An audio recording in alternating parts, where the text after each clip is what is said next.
परिचय।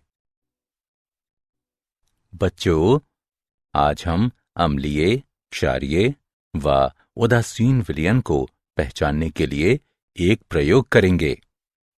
ठीक है सर। सबसे पहले एक बूंद विलयन नीले लिटमस पेपर पर डालें। यदि ये लाल हो जाता है तो इसका अर्थ है कि ये अम्लीय व्यवहार प्रदर्शित करता है।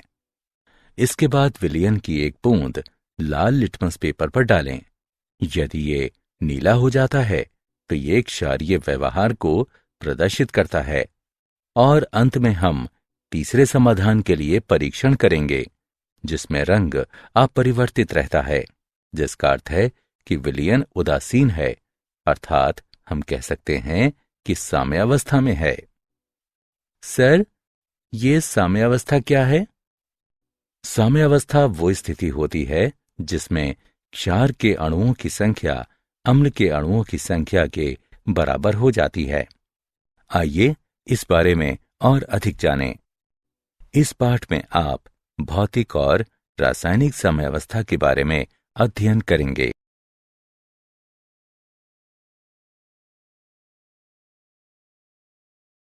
उद्देश्य। इस पाठ के अंत में आप निम्न करने में सक्षम हो जाएंगे।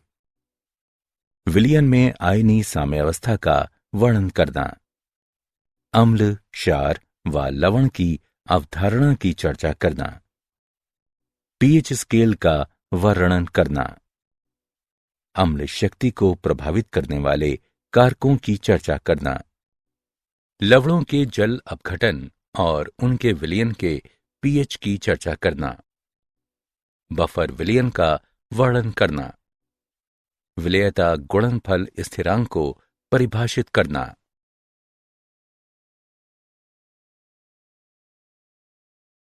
विलयन में आयनिक साम्यावस्था। सोडियम क्लोराइड जैसे पदार्थ का जलीय विलयन सल्फ्यूरिक अम्ल इत्यादि में से विद्युत का प्रवाह होता है, जबकि शर्करा, यूरिया इत्यादि के जलीय विलयन में से विद्युत का प्रवाह नहीं होता है।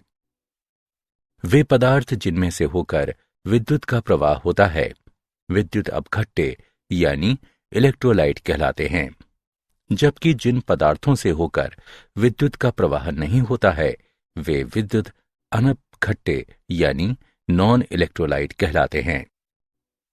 वे विद्युत अपघट्य जो अपने विलयन में लगभग पूर्ण रूप से आयनीकृत हो जाते हैं प्रबल विद्युत अपघट्य कहलाते हैं, और वे विद्युत अपघट्य जो अपने विलयन में अपूर्ण रूप से आयनीकृत होते हैं दुर्बल विद्युत अपघट्य कहलाते हैं।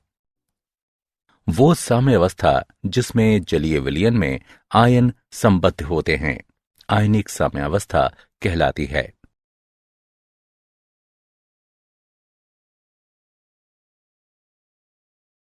अम्ल, क्षार व लवण। विद्युत अपघट्य अम्ल, क्षार व लवण कुछ भी हो सकते हैं। अम्लों का स्वाद खट्टा होता है। सिरके में एसिटिक अम्ल होता है। इमली में टार्टरिक अम्ल होता है। अम्ल नीले लिटमस पेपर को लाल बनाते हैं। क्षारों का स्वाद कड़वा होता है। वे लाल लिटमस पेपर को नीला बनाते हैं। कास्टिक सोडा, वॉशिंग सोडा सामान्य रूप से इस्तेमाल होने वाले क्षार हैं। अम्ल, क्षार व लवण। अम्लों व क्षारों की अरेनियस अवधारणा। अम्ल वह पदार्थ है जो जल में मिलाए जाने पर H+ आयनों की सांद्रता में वृद्धि करता है, जबकि क्षार वह पदार्थ है जो जल में मिलाए जाने पर OH- आयनों की सांद्रता में वृद्धि करता है। HCl और HNO3 जैसे अम्ल जो कि जलीय विलयन में लगभग पूर्ण रूप से आयनीकृत हो जाते हैं प्रबल अम्ल कहलाते हैं, जबकि CH3, COOH जैसे अम्ल जो पूर्ण रूप से आयनीकृत नहीं होते हैं दुर्बल अम्ल कहलाते हैं। इसी प्रकार जो क्षार जलीय विलयन में लगभग पूर्ण रूप से आयनीकृत हो जाते हैं प्रबल क्षार कहलाते हैं, जैसे NaOH और KOH। NH4OH जैसे क्षार जो कि आंशिक रूप से आयनीकृत होते हैं दुर्बल क्षार कहलाते हैं। H+ आयन इलेक्ट्रॉन की हानि से निर्मित होता है, इसलिए ये एक साधारण प्रोटॉन है और स्वतंत्र रूप से विद्यमान नहीं रह सकता है। इसलिए ऐसा माना जाता है कि ये H3O+ के रूप में जल के साथ संयोजन में जल मिश्रित स्वरूप में विद्यमान रहता है। H3O+ आयन हाइड्रोनियम आयन कहलाता है। इसी प्रकार हाइड्रोक्सिल आयन जल मिश्रित होकर H3O2- आयन बनाता है।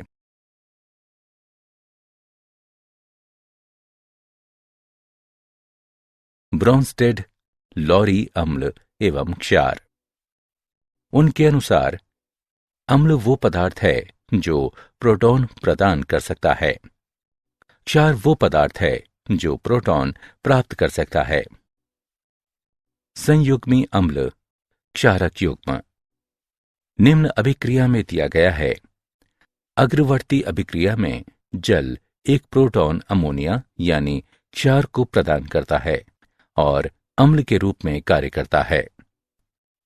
पश्चिमवर्ती अभिक्रिया में NH4+ आयन एक प्रोटॉन OH- आयन यानी क्षार को देता है और अम्ल के रूप में कार्य करता है।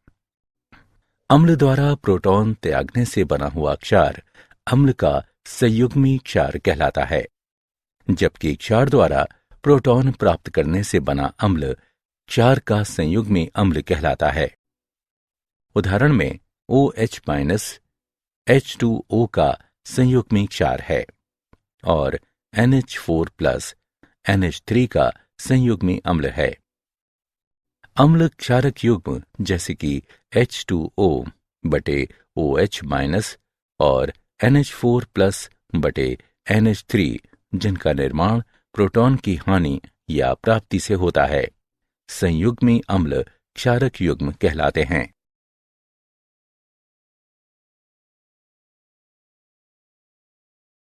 उदाहरण निम्न ब्रोंस्टेड क्षारों के लिए संयुग्मी अम्ल लिखें। H2O NH3 और C2H 5OH। विलयन संयुग्मी अम्ल का निर्माण क्षार से प्रोटॉन की प्राप्ति से होता है। इस तरह दिए गए क्षारों के लिए संयुग्मी अम्ल निम्न हैं। H2O के लिए संयुग्मी अम्ल H3O+ है। NH3 के लिए संयुग्मी अम्ल NH4+ है। C2H5OH के लिए संयुग्मी अम्ल C2H5OH2+ है।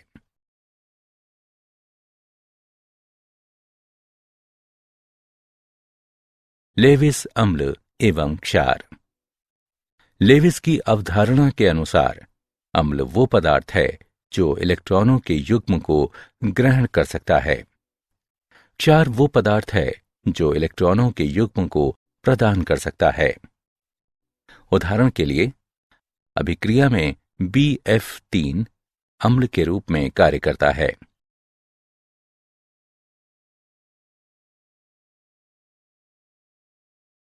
अम्लों एवं क्षारों का आयनन। जल और इसके आयनिक उत्पादों का आयनन स्थिरांक। शुद्ध जल एक दुर्बल विद्युत अपघट्य है और समीकरण के अनुसार आयनीकृत होता है, अथवा सामान्य रूप से इस तरह से लिखा जाता है, जिसके लिए आयनन स्थिरांक निम्न के द्वारा निरूपित किया जाता है। Ki बराबर H+ की सांद्रता गुणे OH- की सांद्रता बटे H2O की सांद्रता। चूंकि जल आंशिक रूप से आयनीकृत है, इसकी ज्ञात होने वाली सांद्रता आंशिक रूप से आयनीकृत होगी। इसकी सांद्रता आयनन स्थिरांक Ki के साथ संयोजित हो सकती है और एक नया स्थिरांक देती है, जो जल का आयनिक गुणनफल Kw कहलाता है। माना ये समीकरण 1 है शुद्ध जल में OH- की सांद्रता H+ के बराबर होती है। इसलिए 25 डिग्री सेल्सियस पर जल में H+ का मान ज्ञात किया जाना है। इस तरह 25 डिग्री सेल्सियस पर आयनिक गुणनफल का मान बराबर है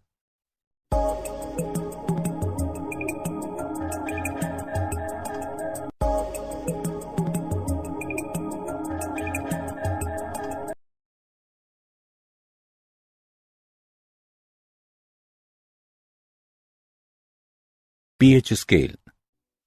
विलयन के pH हाइड्रोजन आयन सांद्रता के ऋणात्मक लघुगणक के रूप में परिभाषित किया जा सकता है। 25 डिग्री सेल्सियस पर उदासीन जल के लिए pH बराबर -log 1.0 गुणे 10 की घात -7 जो कि 7 के बराबर है। 25 डिग्री सेल्सियस पर अम्लीय व क्षारीय का समरूपी pH क्रमशः 7 से कम और 7 से अधिक होगा। हम pOH स्केल को हाइड्रोक्सिल आयन सांद्रता के ऋणात्मक लघुगणक के रूप में परिभाषित कर सकते हैं। pH तथा pOH दोनों एक दूसरे से निम्न समीकरण के द्वारा संबद्ध हैं। pH प्लस pOH बराबर pKw। pKw का मान 25 डिग्री सेल्सियस पर 14 है। pKw हाइड्रोजन और हाइड्रोक्सिल आयनों की आपेक्षिक सांद्रता को नियंत्रित करता है क्योंकि उनका गुणनफल स्थिर रहता है।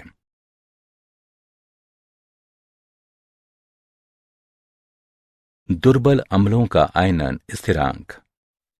दुर्बल अम्ल HX के विषय में विचार करें जो कि जलीय विलयन में आंशिक रूप से आयनीकृत होता है और इसे HX की आरंभिक सांद्रता के रूप में निरूपित किया जा सकता है जो माना कि C है। माना आयनन परिवर्तन का प्रसार अल्फा है तो HX साम्य सांद्रता C- अल्फा है। H3O+ साम्य सांद्रता प्लस C अल्फा है तथा X- साम्य सांद्रता प्लस C अल्फा है। अभिक्रिया के लिए साम्य स्थिरांक है Ka बराबर C वर्ग अल्फा वर्ग बटे C गुणे 1 - अल्फा। Ka बराबर C अल्फा वर्ग बटे 1 - अल्फा।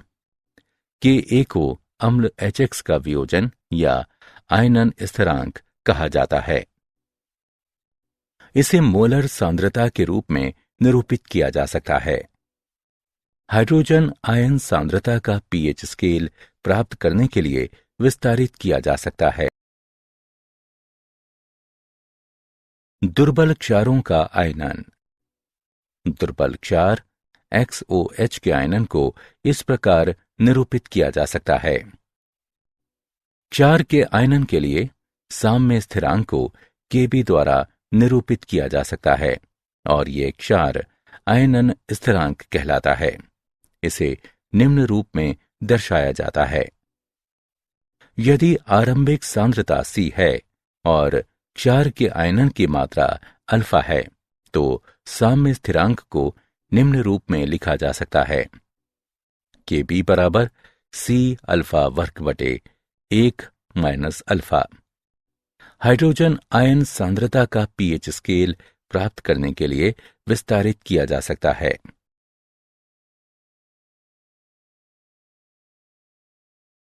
Ka और Kb के मध्य संबंध। अभिक्रिया के लिए साम्य स्थिरांक एकल अभिक्रियाओं का गुणनफल होता है। इसे निम्नानुसार प्रदर्शित किया जा सकता है। Knet बराबर K1 K2 K3 इत्यादि। संयुग्मी अम्ल क्षारक युगल के लिए Ka Kb बराबर Kw।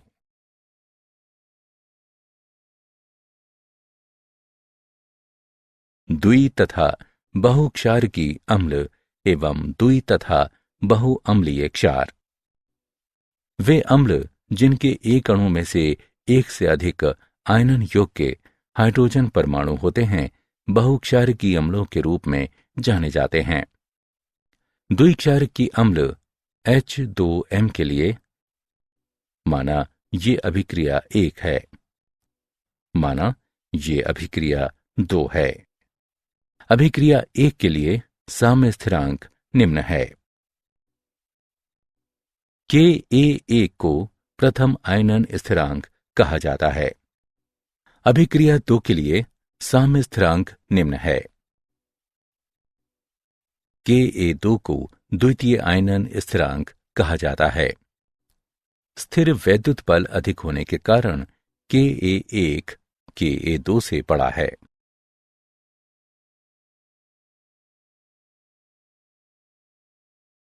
अम्ल सामर्थ्य को प्रभावित करने वाले कारक। आबंध सामर्थ्य।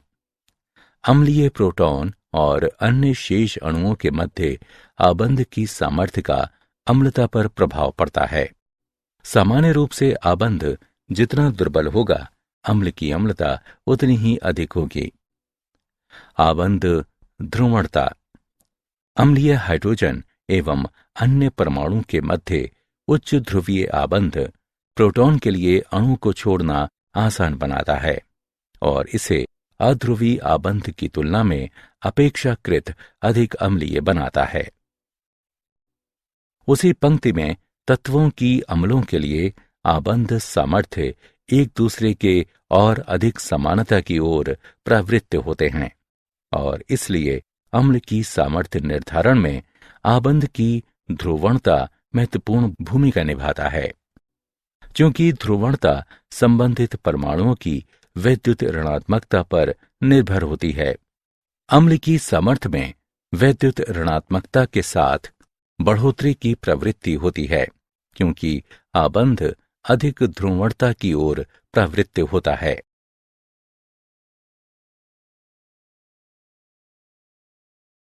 अम्लों एवं क्षारों के आयनन में उभयनिष्ठ आयन प्रभाव।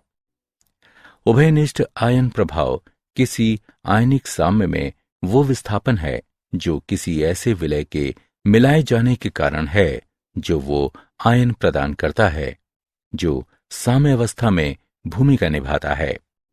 एसिटिक अम्ल HC2H3O2 पर विचार करें। यदि हम इस विलयन में जलीय HCl मिलाएं, हम जानते हैं जलीय HCl प्रबल अम्ल है। ये जलीय HCl आयन प्रदान करता है जो एसिटिक अम्ल आयनन के लिए समीकरण में दाएं पक्ष में उपस्थित है। ली चैटेलियर के सिद्धांत के अनुसार साम्य संयोजन बाईं ओर स्थानांतरित हो जाएगा। एसिटिक अम्ल के आयनन की मात्रा में एक प्रबल अम्ल के मिलाए जाने पर कमी आती है। एसिटिक अम्ल के आयनन में जलीय HCl द्वारा ये कमी उभयनिष्ठ आयन प्रभाव का एक उदाहरण है। लवणों का जलापघटन तथा उनके विलयनों का pH। जलापघटन वह प्रक्रिया है जिसमें जल लवण से अभिक्रिया करके अम्ल एवं क्षार बनाता है। दुर्बल अम्ल एवं प्रबल क्षार वाला लवण। लवण MX का जलापघटन इस प्रकार का है। MX के विलयन में प्रबल क्षार MOH का पूर्ण वियोजन होता है, जबकि दुर्बल अम्ल HX लगभग अवियोजित रहता है। इस प्रकार के विलयन का pH 7 से अधिक होता है। लवणों का जलापघटन एवं उनके विलयनों का pH। प्रबल अम्ल एवं दुर्बल क्षार का लवण। लवण MX का जलापघटन इस प्रकार का है। MX के विलयन में प्रबल अम्ल HX का पूर्ण वियोजन होता है, जबकि दुर्बल क्षार MOH लगभग अवियोजित रहता है। इस प्रकार के विलयन में pH 7 से कम होता है। दुर्बल अम्ल एवं प्रबल क्षार वाला लवण। लवण MX का जलापघटन इस प्रकार का है। एमिक्स विलयन में दुर्बल अम्ल और दुर्बल क्षार दोनों आंशिक रूप से अवियोजित स्वरूप में रहते हैं। इस प्रकार के विलयन का पीएच निम्न है। पीएच बराबर 7 + 1/2 गुणे pKa माइनस pKb।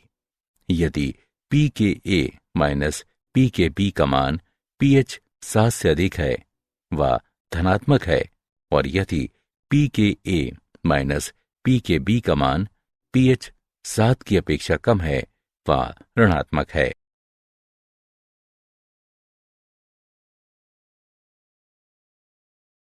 बफर विलयन। बफर विलयन को ऐसे विलयन के रूप में परिभाषित किया जाता है जो अम्ल या क्षार की अल्प मात्रा मिलाए जाने पर पीएच में परिवर्तन का प्रतिरोध करता है। बफर क्रिया। बफर विलयन की वह क्षमता है जो अम्ल व क्षार मिलाए जाने पर पीएच में परिवर्तन का प्रतिरोध करती है। बफर क्रिया कहलाती है। नाइट्रिक अम्ल या हाइड्रोक्लोरिक अम्ल जैसे प्रबल अम्ल कम पीएच पर बफर के रूप में कार्य करते हैं।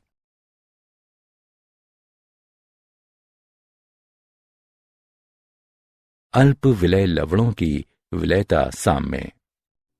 किसी विलयन में विलयता लवण की लैटिस एंथैल्पी यानी पूर्णोष्म तथा आयनों की विलायक योजन एंथैल्पी पर निर्भर करती है। विलयता गुणनफल स्थिरांक।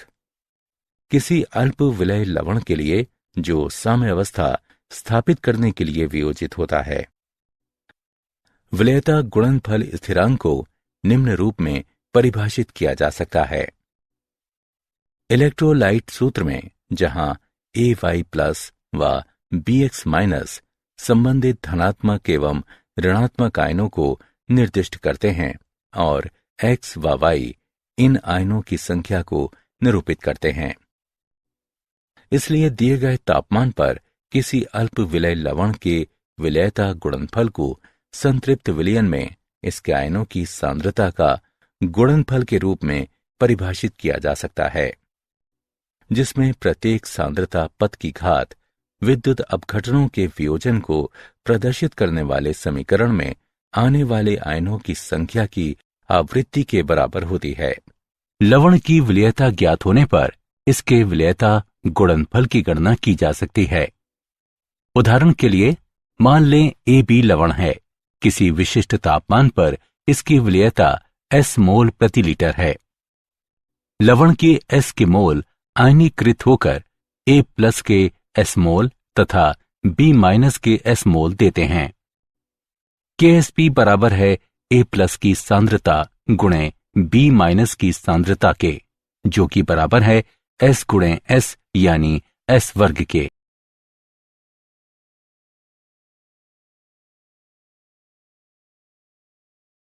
आयनिक लवणों की विलयता पर उभयनिष्ठ आयन प्रभाव। यदि NaCl विलयन में AgCl विलयन मिलाया जाए जिनमें उभयनिष्ठ आयन के रूप में Cl- है, तो AgCl की विलयता कम हो जाएगी, क्योंकि NaCl से Cl- निकलकर Ag+ के साथ संयोजित होकर बनाता है। इसी प्रकार यदि इसके एक आयन की सांद्रता में कमी आती है तो दोनों आयनों की सांद्रता बढ़ाने के लिए एक बार पुनः KSP बराबर QSP होने तक अधिक लवण वियोजित होगा। ये इसके लिए भी लागू होता है जो कि NaCl विलयन में HCl का इस्तेमाल करते हुए Cl- द्वारा अवक्षेपित होता है। उभयनिष्ठ आयन प्रभाव को किसी विशेष आयन के लगभग संपूर्ण अविक्षेपन के लिए उपयोग किया जाता है, क्योंकि द्रव्यमान निर्धारण द्वारा भारात्मक आकलन हेतु इसके आंशिक विलय लवण का KSP मान बहुत कम होता है। क्या आप जानते हैं, प्रबल अम्ल उच्च रूप से संक्षारक होता है। उदाहरण के लिए सल्फ्यूरिक अम्ल वे धातुओं को वियोजित कर सकते हैं। जो क्षार जल में वियोजित हो जाता है क्षारक कहलाता है। जब आप किसी अम्ल को क्षारक में मिलाते हैं तो दोनों उदासीन हो जाते हैं। अम्ल और क्षारक एक साथ अभिक्रिया करके लवण और जल बनाते हैं।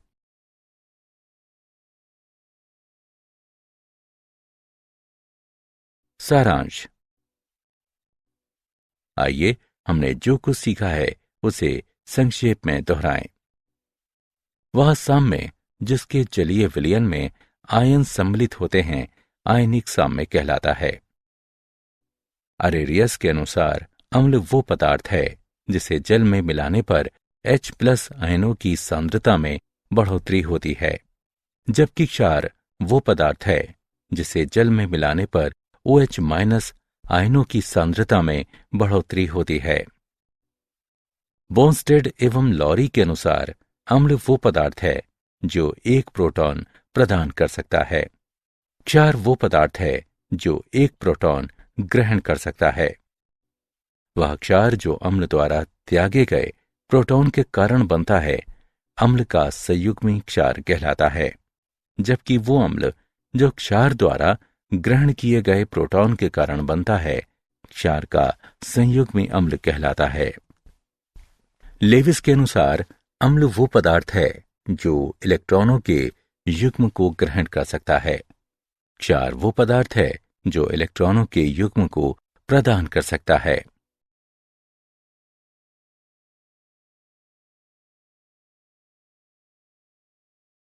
किसी विलयन के pH को हाइड्रोजन आयन की सांद्रता के ऋणात्मक लघुगणक के रूप में परिभाषित किया जा सकता है।